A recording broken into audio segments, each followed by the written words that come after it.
ये दूसरों के पूर्वजों के आगे हाथ जोड़ रहे हैं, माथा रगड़ रहे हैं, इनके माथों में गड्ढे पड़ गए, लेकिन इनकी मन्नतें पूरी नहीं हुई। लेकिन ये अभी तक अपने पूर्वजों को नहीं जाते। उन्होंने अपने पूर्वजों का देवी देवता बना करके महिमा मंडन करके इनसे पुजवा दिया, लेकिन अभी ये अपने देवी देवता जो इनके असली हैं, जो इनके पूर्वज हैं, ये अभी तक उनको पढ़े भी नहीं है। तो ये जो समाज है ये तो बहुत पीछे की ओर है और पीछे सोचता है भेड़ समाज है, भेड़ की तरह चलता है। किसी ने कह दिया इस वाले पीर पे जाकर चादर चढ़ाने से मन्नतें पूरी हो जाती हैं, तो ले ले चादरें, चाहे माँ गधे की मैयत क्यों ना है।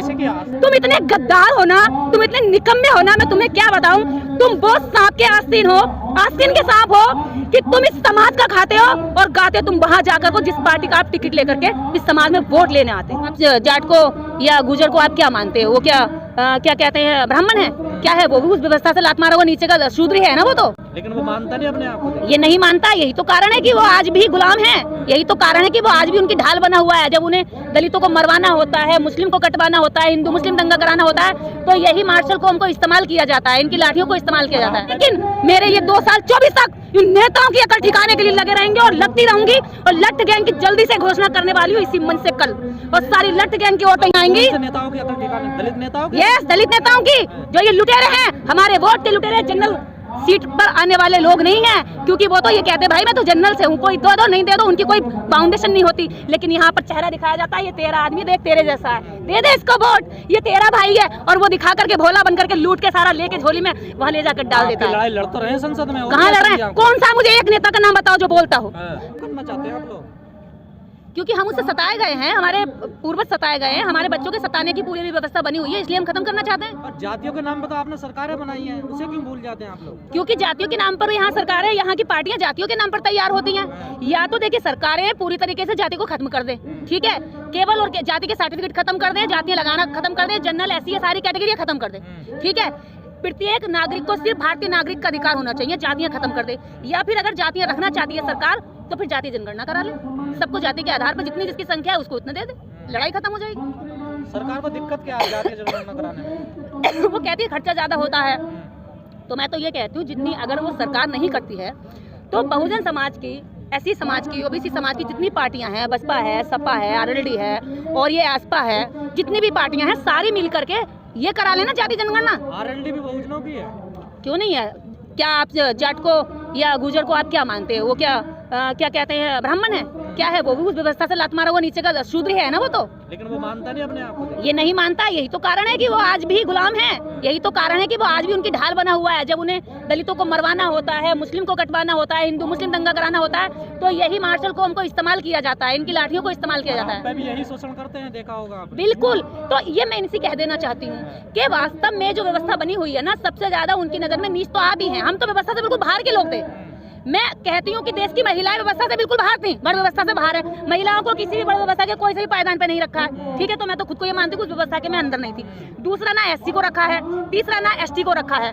तो अगर चौथे पायदान पर सताने वाले लोग थे, जिन पर लाठियां चलाई जाती थी, जिनको बैल की जगह हल में जो है इनको जोता जाता था, ये वही शूद्र तो है जो आज अपने आप को जो कहते हैं मैं एलार हूँ, मैं लोधे राजपूत हूँ, भाई मैं जाट हूँ, मैं गुजर हूँ, और मैं ये हूँ, मैं फलाना हूँ, मैं ढिमाका हूँ। लेकिन अगर तुम्हारी वर्ण व्यवस्था में गिनती है तो तुम सिर्फ शूद्र हो, नीच हो उनकी नजर में, और उनका धर्मशास्त्र यही कहता है। जी, आपको लगता है 1% को छोड़ दिया जाए, यादव, गुजर, सैनी, ठीक है, तुम्हारे इनको कोई मतलब है मिशन उसन अम्बेडकर बाबा साहब आरक्षण अधिकार से कोई मतलब लगता? अरे ये इनका इतना ओछापन है ना, ये दूसरों के पूर्वजों के आगे हाथ जोड़ रहे हैं, माथा रगड़ रहे हैं, इनके माथों में गड्ढे पड़ गए, लेकिन इनकी मन्नतें पूरी नहीं हुई। लेकिन ये अभी तक अपने पूर्वजों को नहीं जाते। उन्होंने अपने पूर्वजों का देवी देवता बना करके महिमा मंडन करके इनसे पुजवा दिया, लेकिन अभी ये अपने देवी देवता जो इनके असली हैं, जो इनके पूर्वज हैं, ये अभी तक उनको पढ़े भी नहीं है। तो ये जो समाज है ये तो बहुत पीछे की ओर है और पीछे सोचता है भेड़ समाज है, भेड़ की तरह चलता है। किसी ने कह दिया इस वाले पीर पे जाकर चादर चढ़ाने से मन्नतें पूरी हो जाती हैं, तो ले ले चादरें, चाहे माँ गधे की मैयत क्यों ना है। आस्था है ना, आप उसको कैसे कह सकते हैं? अरे आस्था का क्या मतलब होता है? मैं ये कहती हूँ अगर आस्था है तो आप सच्चाई में आस्था रखो ना। आप इस बात में आस्था रखो कि अगर आपको दर्द है तो मैं भी आहत होना चाहिए हूँ। केवल पत्थरों पे बात करने से क्यों आस्था आहत होती है? सच्चाई नजर आती है। मानना चाहता है, अगर कोई व्यक्ति कहता है मैं झूठ में ही विश्वास रखता हूँ, तो और कोई कौन होता है उसके झूठ को गलत बताने वाला? हाँ, बिल्कुल सही सवाल किया आपने। झूठ से यहाँ पर व्यक्ति विशेष का कोई लेना देना नहीं है। झूठ मानने के पीछे यहाँ पर 85% लोगों का अधिकार खाया जा रहा है। आपका यदि व्यक्तिगत मामला है कि आप कोई किसी झूठ को मान रहे हैं, तो वो व्यक्तिगत हो जाता है। लेकिन जब वो प्रपंच रच के षड्यंत्र के तहत उस नर्क में झोंक करके उनके अधिकारों को खाया जा रहा है, तो तब ये बहुत जरूरी हो जाता है कि सामूहिक रूप से उसको छोड़ा जाए, उस व्यवस्था से ऊपर उठकर इंसान की वैल्यू मानी जाए। अरे हम तुमको पूछते पूछते वर्ष हो गए, हमें कम से कम इंसानियत की वैल्यू तो दे दो। अभी भी ये समाज अपनी बेसिक नीड्स की लड़ाई लड़ रहा है। अभी भी इस समाज का पूछो कितना परसेंट ऐसा होगा जो हवाई जहाज में यात्रा कर सकता है, कितना परसेंट ऐसा होगा जो देश की मुख्य धारा में जुड़ा हुआ व्यक्ति है। सवाल ये है कि पिछड़ों के अधिकार छिन गए, ये हो गया वो हो गया, उनकी हिस्सेदारी नहीं मिल रही। अभी गुजरात से जो एग्जिट पोल आए हैं, अगर वो सही होते हैं, उसमें जो कहा जा रहा है कि 30% जो पिछड़ा है और 30% जो सवर्ण है, उसने टोटल बीजेपी को वोट दिया है। अगर गुजरात में किसी ने विरोध किया है तो दलित और मुसलमान, तो कैसे जीत पाओगे आप लोग? सबसे बड़ी चीज ये है, जितना भी दलित या ओबीसी है या मुसलमान है, ये तीनों जितने भी जहाँ जहाँ बढ़ते हैं बिखरते हैं, ये अपने लिए गड्ढा खोदते हैं।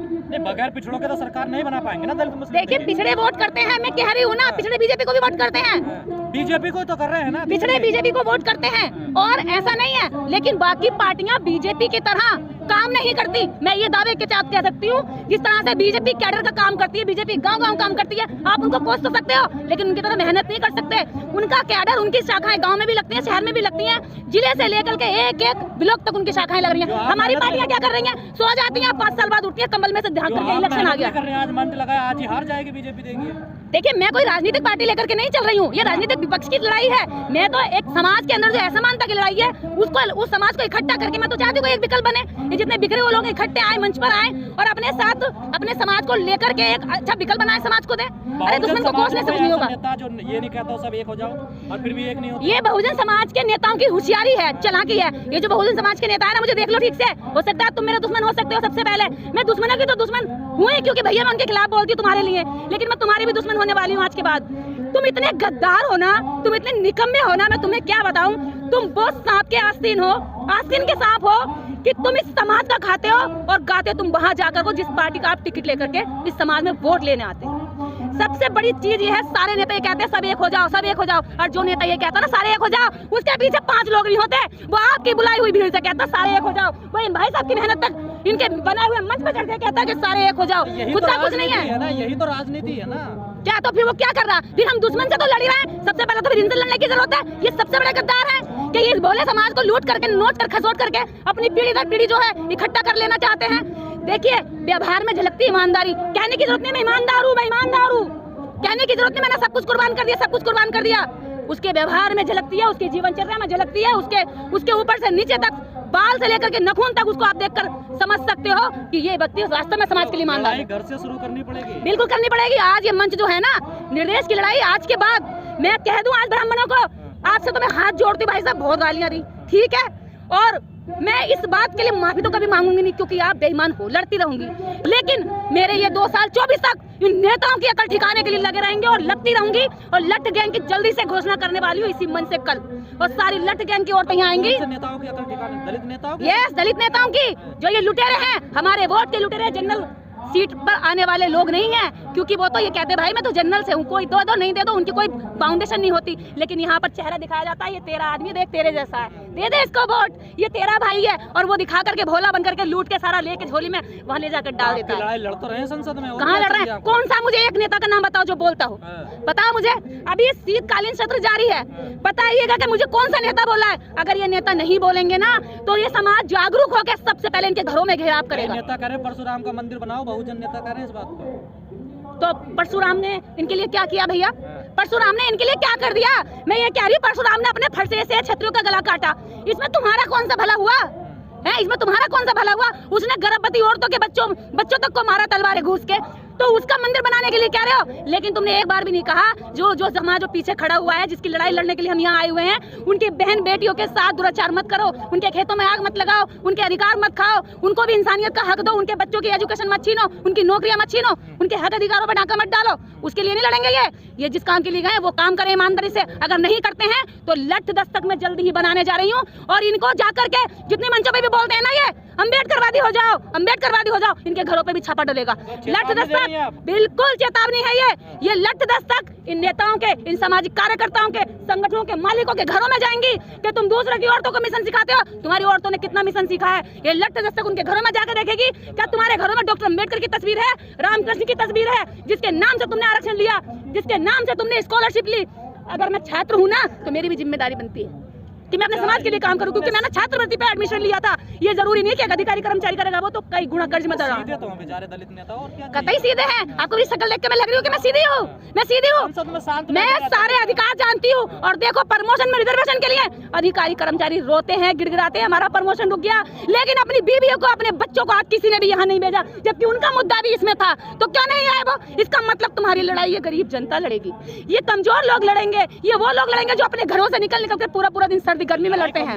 केवल 1% अधिकारी ऐसा है जिस अधिकारी ने इस समाज की ओर को देखा, बाकी 99% नालायक हैं। अभी मैं बता दूं, एक अधिकारी भोला की कॉस्ट्यूम पहनकर, उसकी बीवी जो है पार्वती की कॉस्ट्यूम पहन के फोटो खींचा रखा, व्हाट्सएप पर डाल रखा। पिछले 10 दिन से फोन कर रही हूँ और भाग गया, घर छोड़ के मिल भी नहीं रहा है। मैंने कहा तुझे अधिकार मिला डॉक्टर अम्बेडकर की वजह से, तुझे डॉक्टर अम्बेडकर बनना चाहिए था और तू अपनी औरत को पार्वती बना रहा है। बिल्कुल, मैंने कहा मैं तेरे घर आके देखना चाहती हूँ। भोला और पार्वती गणेश पैदा करेंगे ना, तूने अगर गणेश पैदा नहीं किया होगा ना तो तू भोला और पार्वती तेरे शरीर पे से उधेड़ लूंगी वो खाल भी, जो तूने जो भालू की खाल पहन रखी है।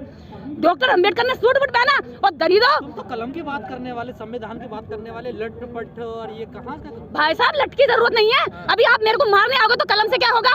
कलम कागज पर काम करती है, लठ व्यवहारिक जीवन में काम करता है। कोई मुझ पे हमला करने आ रहा है तो मैं क्या करूंगी? और ये तो बैठ बैठ के हमला कर मेरे पूरे समाज को लूट रहे हैं। मैं छोड़ दूं इनको? देखिए, मुझे मरना, इन्होंने तय कर दिया है। मेरे जीवन का एक ही लक्ष्य है कि इस समाज को उसकी ताकत का एहसास करा देना, और जिस दिन हो जाएगा ये खुद हिस्सा ले लेगा अपना।